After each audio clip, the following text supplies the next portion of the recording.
बच्चों, आज के इस वीडियो में आपका बहुत बहुत स्वागत है। मैं आपको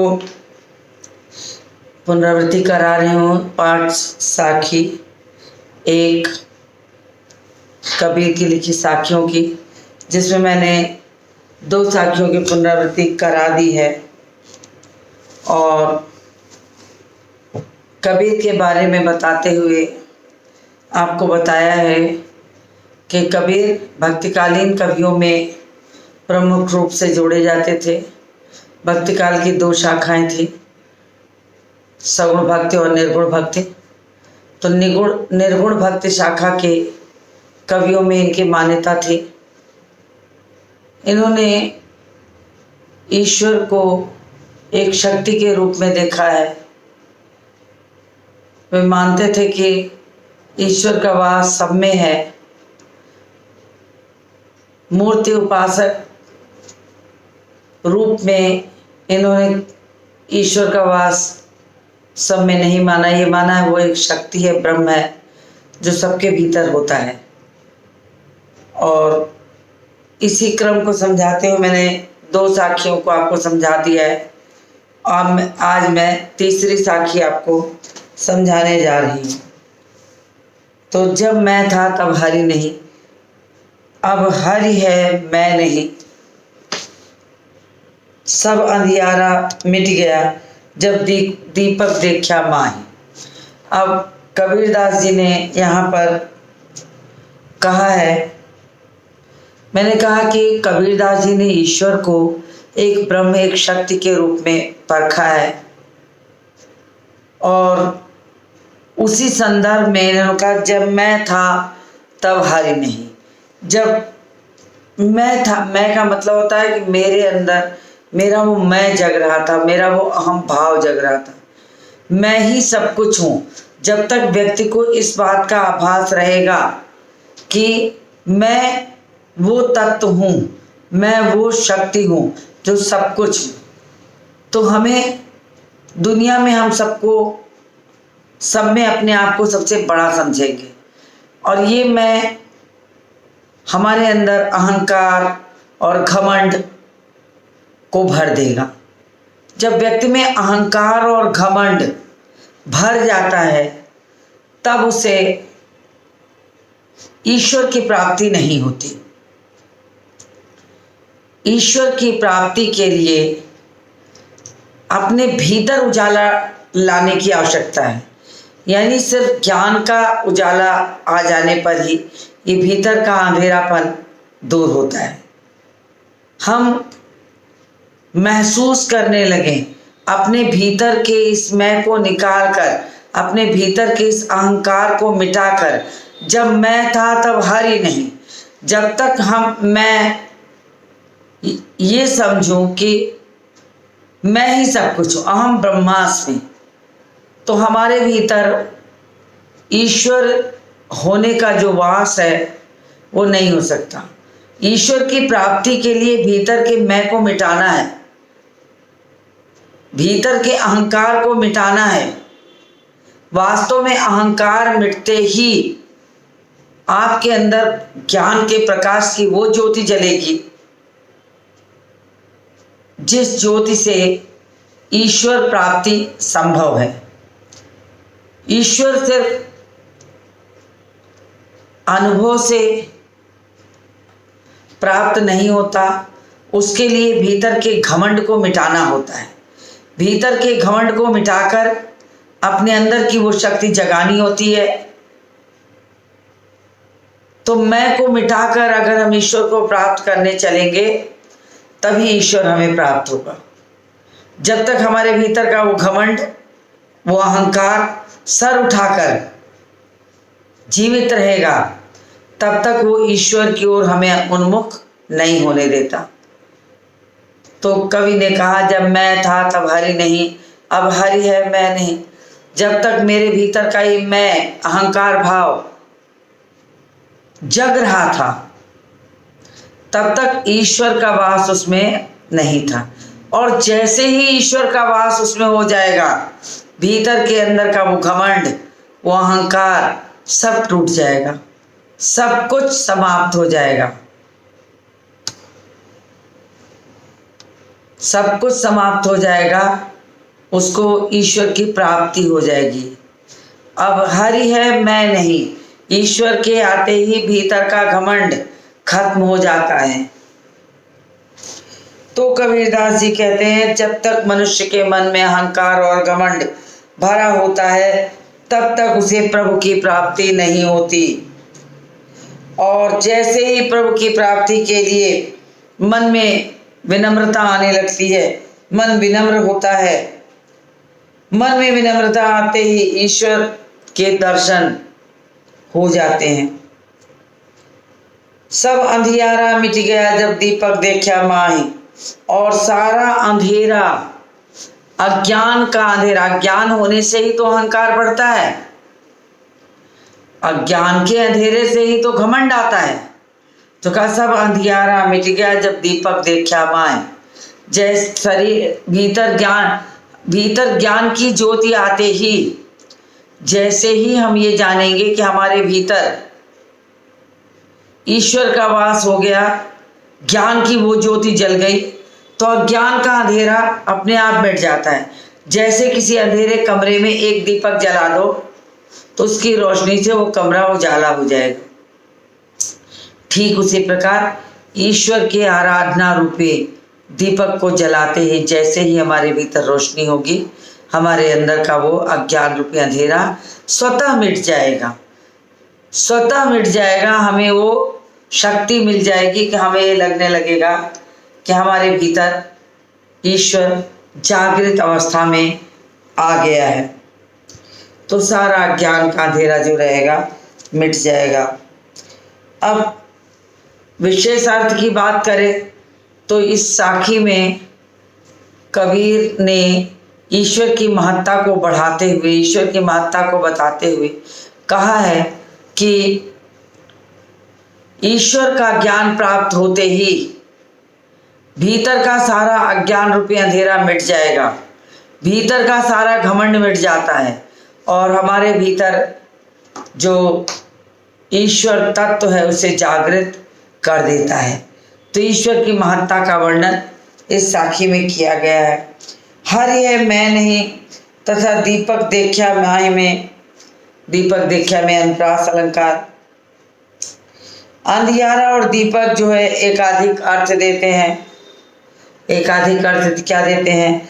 अंधियारा ज्ञान का अंधेरा देता है और दीपक ज्ञान का प्रकाश देता है। तो श्लेष अलंकार हो जाएगा। दोहा, छंद और सदुक्कड़ी भाषा, ये तो कबीर की सभी साखियों की एक महत्वपूर्ण विशेषता है कि दोहा छंद है और सदुक्कड़ी भाषा है, मिली जुली भाषा है। इसमें सभी भाषा के कुछ कुछ शब्दों का प्रयोग किया गया है। तो मुझे उम्मीद है कि आपको ये समझ में आ गया होगा। मैं आगे के दोहे पर आती हूँ। सुखिया सब संसार है, सुखिया सब संसार है, खाए और सोए, दुखिया दास कबीर है, जागे और रोए। अब कबीरदास जी ने दुनिया भर के लोगों की सांसारिकता में अनुरक्ति और प्रभु से विरक्ति की बात को समझाते हुए कहा है कि सुखिया सब संसार है, खावे और सोए। संसार के वे सारे लोग सुखी हैं जिसके मन में भीतर में ईश्वर प्राप्त करने की इच्छा जगी ही नहीं है। यानी जिसको ये समझ में नहीं आया है कि संसार रूपी भवसागर को पार करने के लिए हमें वास्तव में ईश्वर की प्राप्ति होनी चाहिए। संसार रूपी भवसागर को पार करने के लिए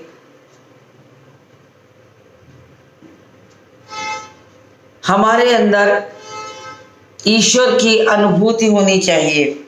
तो कबीरदास जी ने कहा सुखिया सब संसार है, खाए और सोए। संसार के तो वो सारे लोग सुखी हैं जिन्हें ईश्वर प्राप्ति की इच्छा ही नहीं है, वो खाते हैं और सो जाते हैं। उन्हें इस बात का एहसास ही नहीं है कि ईश्वर प्राप्ति की लगन लगने पे भूख प्यास मिट जाती है। वो सुखी प्राणी हैं संसार के।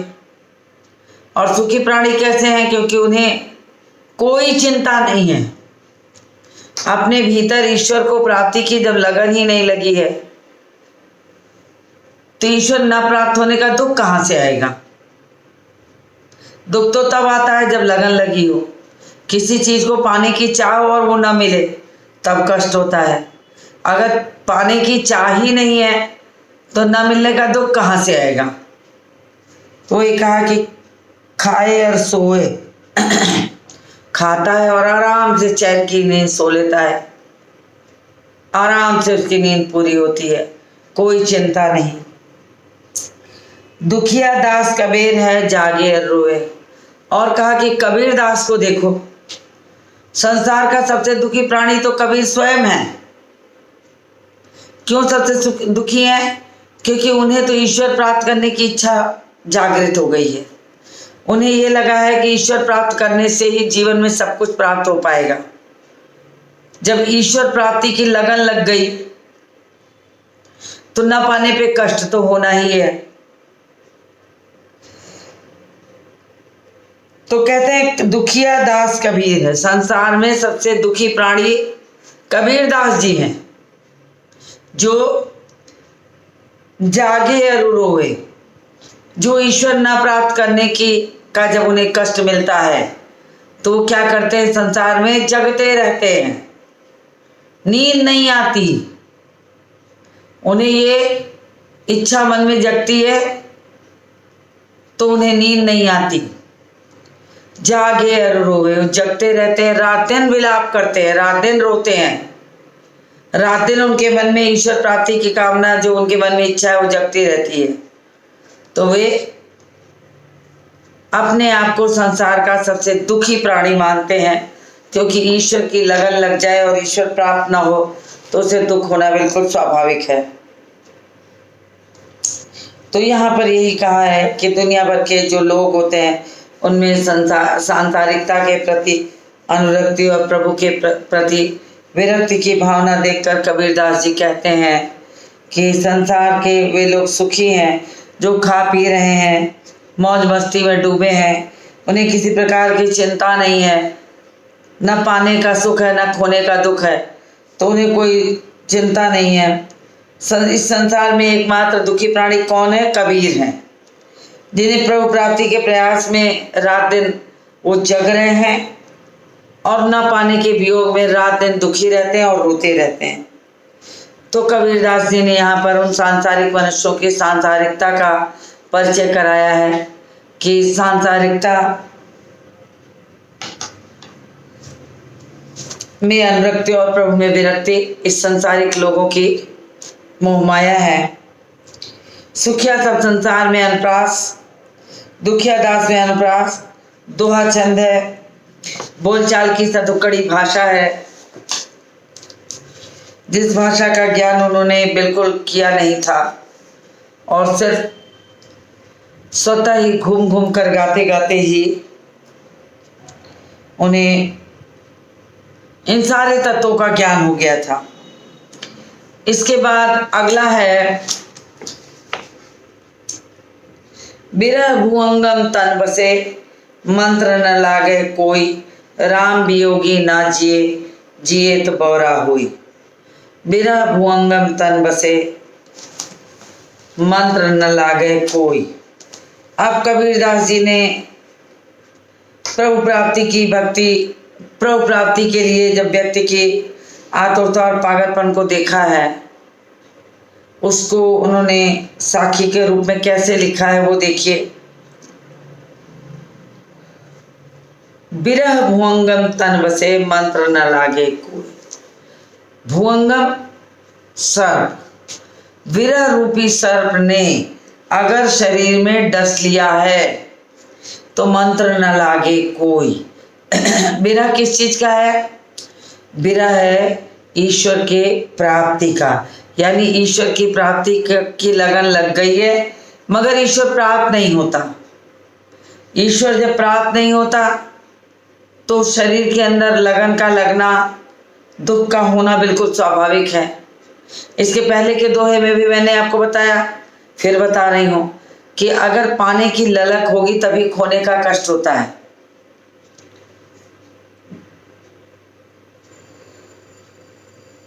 मंत्र न लागे कोई, अगर बिरह रूपी सर्प ने डस लिया तो उस पर कोई भी मंत्र कारगर नहीं होता है, कोई भी उपाय नहीं लगता, क्योंकि एक बार जब ईश्वर का कष्ट आपके हृदय में समा गया तब तो उसके पाने की जो चाह है वो 4 गुनी बढ़ जाएगी, और फिर कहीं भी आप चैन से नहीं रह सकते। मंत्र न लागे कोई, बिरह रूपी सर्प के डस लेने पर कोई भी मंत्र जो है वो कारगर नहीं होता, यानी कोई भी मंत्र, कोई भी उपाय उस पर कारगर नहीं होता। फिर उन्होंने कहा कि राम वियोगी ना जिए, जिए तो गौरा हुए। राम का वियोग, ईश्वर, राम का मतलब ईश्वर का वियोग यदि किसी के अंदर लग गया तो राम वियोगी ना जिए। राम के दुख में रहने वाला व्यक्ति बिल्कुल भी जीवित नहीं रहता। अगर एक बार उसे ईश्वर प्राप्ति की लगन लग जाती है तो फिर संसार में उसे कोई उस चीज से विमुख नहीं कर सकता। राम का कष्ट हृदय में अगर एक बार आ गया तो ना जिए तो वो जीवित नहीं रह सकता। ईश्वर प्राप्त करने की जब इच्छा एकदम प्रबल हो जाएगी तो वो जीवित नहीं रह सकता, और जिए तो बौरा होए। और अगर जीवित रह भी गया किसी कारण से तो अपने होशोवास खो के वो मतवाला हो जाता है, तब उसे पता चलता है कि ईश्वर न प्राप्त करने का दुख क्या होता है।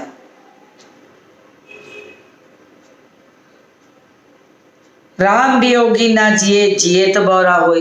राम के कष्ट को अनुभव करने वाला व्यक्ति या तो जीवित नहीं रहता, और अगर किसी कारण से जीवित भी रह गया तो वो मतवाला हो जाता है, बिल्कुल शुद्ध बुद्ध खो करके मतवाला हो जाता है।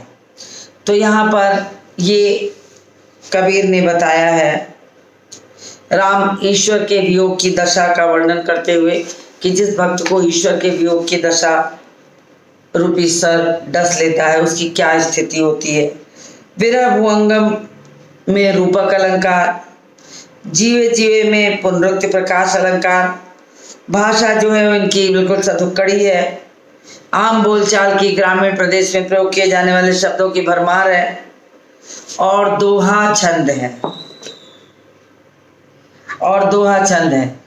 तो ये इसकी काव्यगत विशेषताएं हो गई, जहां पर कबीर ने ईश्वर की महत्ता का वर्णन करते हुए कहा है। अब मैं इसके आगे के दोहे पे बढ़ती हूँ। निंदक नेड़ा राखिए, आंगन कुटी छवाए, बिन साबन पानी बिना निर्मल करे सुभाए। अब कबीर दास जी ने यहाँ पर ऐसे व्यक्ति का सम्मान बढ़ा दिया जिसे दुनिया ही दृष्टि से देखती थी। निंदक शब्द का मतलब होता है निंदा करने वाला। जो व्यक्ति संसार में अपना धर्म सिर्फ निंदा करना बना लेता है, वो घूम घूम कर दूसरों की बुराइयां करता रहता है। लेकिन कबीरदास जी ने उसके महत्व को बढ़ाते हुए कहा है, निंदक नेड़ा राखिए। निंदकों को भी अपने बगल में स्थान देना चाहिए, नेड़ा राखिए, अपने बिल्कुल करीब जो है उनको स्थान दीजिए। आंगन कुटी छवाए, आंगन जिस तरह किसी सम्मानित व्यक्ति को, किसी योग्य और योगी पुरुष को, अपने मित्र को हम कैसे स्थान देते हैं, आंगन में कुटिया छवाकर। आंगन में कुटिया छवाने का मतलब हुआ कि आंगन में, अपने घर आंगन में स्थान देना। तो आंगन कुटी छवाए। तो निंदकों की प्रशंसा करते हुए कबीरदास जी कहते हैं कि निंदकों को भी सदैव अपने पास स्थान देना चाहिए। आंगन में कुटिया बना के स्थान दीजिए। एक आखिर बिन साबण पानी बिना निर्मल करे उपाय। ये निंदक कितने श्रेष्ठ होते हैं, इसका वर्णन करते हुए कबीर जी कहते हैं, कबीरदास जी कहते हैं, बिन साबण पानी बिना, बिना साबुन और बिना पानी के अगर पूरे व्यक्तित्व को निर्मल करने वाला कोई है तो वो क्या है, कौन है? सिर्फ निंदक है। वो सिर्फ निंदक है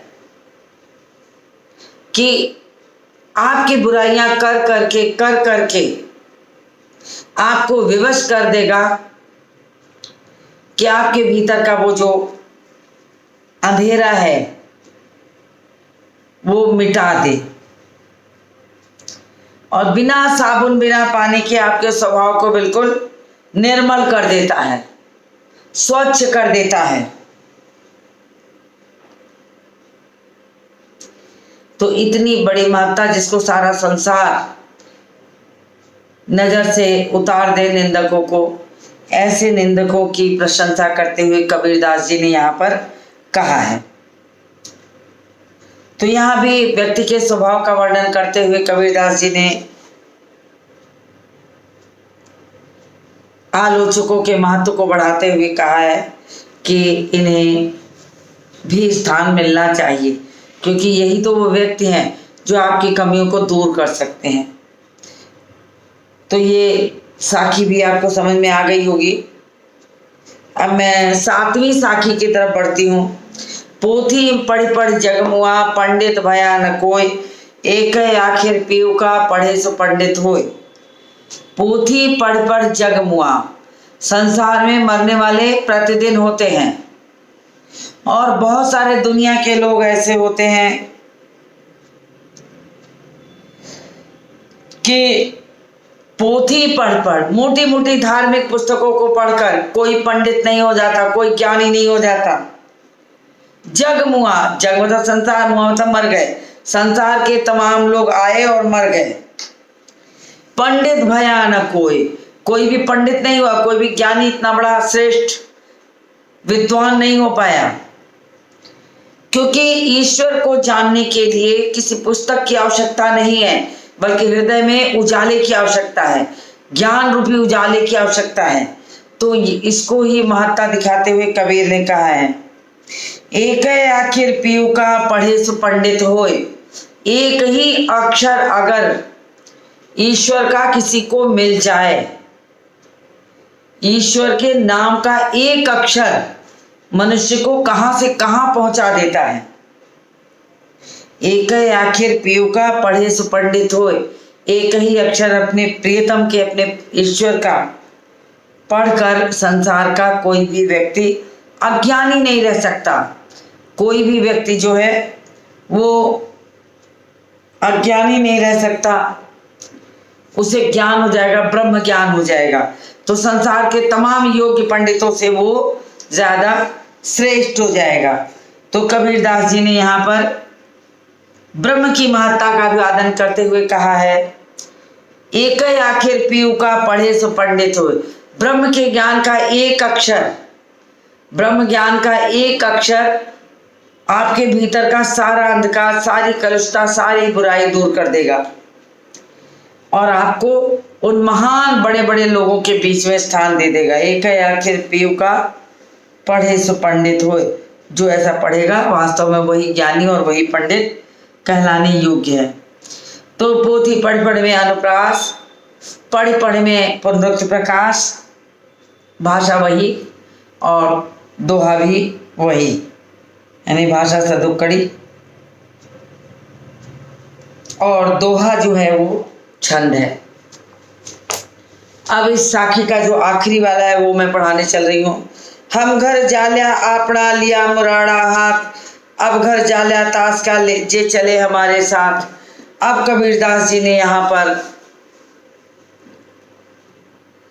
प्रभु की भक्ति की महत्ता का वर्णन करते हुए कहते हैं, आपड़ा मतलब शब्द होता है अपना, मुराड़ा मतलब जलती हुई लकड़ी।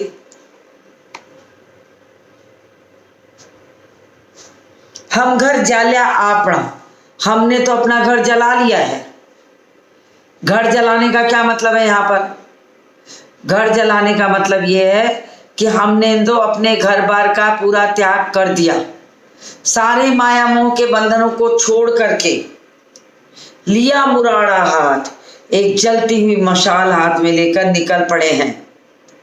लिया मुराड़ा हाथ यानी कि प्रतिज्ञा के रूप में उस जलती हुई मशाल को लेकर हमने माया मोह के समस्त बंधनों को तोड़कर लिया मुराड़ा हाथ, हमने अपने एक जलती हुई लकड़ी हाथ में ले ली है।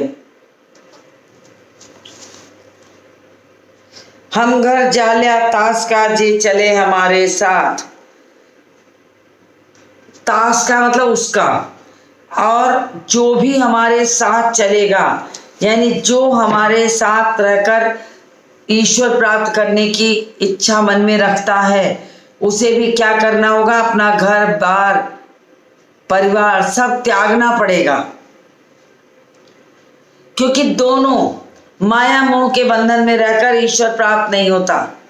जब हमारे मन से वो माया मोह का बंधन जो है वो समाप्त होगा तभी ईश्वर मिलता है।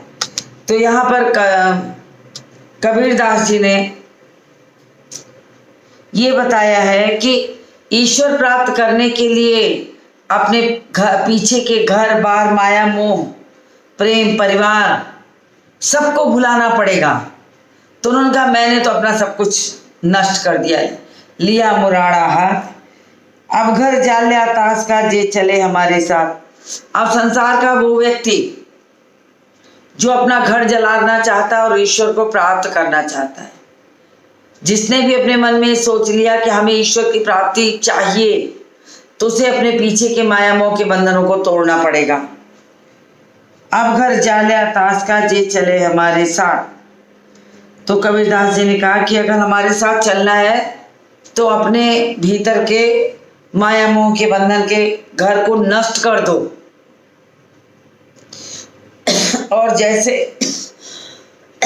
जैसे ही ईश्वर प्राप्ति के लिए मैंने अपना सर्वस्व न्यौछावर कर दिया, ठीक वैसे ही जब अपना सर्वस्व न्यौछावर कर दोगे तब जाके ईश्वर प्राप्त होगा। ईश्वर प्राप्ति की लगन कठिन है, ये रास्ता ही कठिन है। यहाँ प्राप्त करने के लिए माया मोह के सारे बंधनों को तोड़ना पड़ता है, ज्ञान की ज्योति को जलाना पड़ता है। तो जो भी अपने घर को जला करके नष्ट करना चाहता है और जिसे ईश्वर प्राप्ति की लगन है, अगर कोई ऐसा है करना चाहता है तो वो हमारे साथ चले। जिसे ईश्वर प्राप्त करना है वो हमारे साथ चले। तो कबीरदास जी ने यहाँ पर ईश्वर प्राप्ति के महत्व को प्राप्ति के और उन्मुख व्यक्ति का आह्वान करते हुए कहा है कि अगर चाहिए तो हमारे साथ जुड़ो, लग जाओ ईश्वर प्राप्ति के रास्ते पर, पीछे सब कुछ भुला करके। तो यहाँ पर कबीरदास जी ने वासनाओं को जलाने की बात कहा है। जो अपनी वासनाओं को जला सकता है वही प्रभु भक्ति की ओर उन्मुख होगा। अब यहाँ पर विषय वासनाओं के डूबने से अनुरक्ति की ओर उन्मुख होने वाले व्यक्ति को संबोधित किया गया है। हम घर जालिया अपना में श्लेष अलंकार है, राजस्थानी भाषा का तालमेल है और दोहा छंद है। तो मैंने कबीर की साखियाँ हैं वो आपको पढ़ा दी, आपको दोहरा दी, और उम्मीद करती हूँ कि आपको समझ में आया होगा। आप धीरे धीरे एक एक रिवीजन वीडियो को देखते रहिए ताकि जो भी कठिनाई हो वो आपकी दूर होती जाए और आपका पाठ अच्छी तरह तैयार हो जाए। तो मुझे उम्मीद है कि आपको ये समझ में आ गया होगा। अगर किसी को नहीं आया तो वो ऑनलाइन कक्षाओं में से पूछ सकता है जो कठिनाई हो।